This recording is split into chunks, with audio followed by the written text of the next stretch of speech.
Le débat porte sur un objet de démonstration d'une nouvelle technologie qui est un réacteur de petite taille refroidi au plomb. Je suis venu ici à la fois en tant qu'habitant de Chinon, donc qui va être proche du projet Nucléo, et à la fois en tant que citoyen concerné. Je m'intéresse à ce projet parce que je pense qu'il faut s'intéresser à ce qui se passe sur son territoire et notamment sur les projets futurs.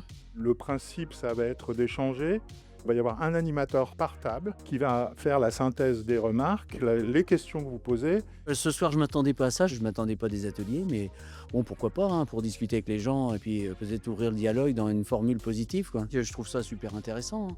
Les gens sont en petit comité, donc ils peuvent parler à leur table tranquillement. Nous, on a parlé principalement de la trame noire, en gros sur tout ce qui est faune nocturne. On a parlé aussi des risques de pollution du Cénomanien, qui est une nappe phréatique qui est sur la zone. Sur cette table, on s'occupait de la thématique santé-environnement. Il y a un point qui a été soulevé que je trouve intéressant, c'est que le paysage n'est pas seulement les arbres, les vues, etc. Il y a aussi le paysage sonore. Les deux groupes se sont concentrés sur la question de la compensation. De par ma profession, la thématique qui m'intéressait, on va dire, le plus, c'était forcément l'eau, même si le paysage, ça m'intéresse aussi. J'avais pas mal de questions vis-à-vis de est-ce qu'il y aurait des utilisations de ces nappes d'eau potable. Ça pose forcément question si on a le droit, typiquement pour ce genre de projet, de pouvoir prélever dedans, quoi. Vous avez différents experts directeurs du projet réacteur et puis différents experts thématiques qui vont m'aider à répondre à quelques-unes de vos questions. Ce qui m'interpelle, c'est quand vous dites que le plomb va rester à vie dans la cuve.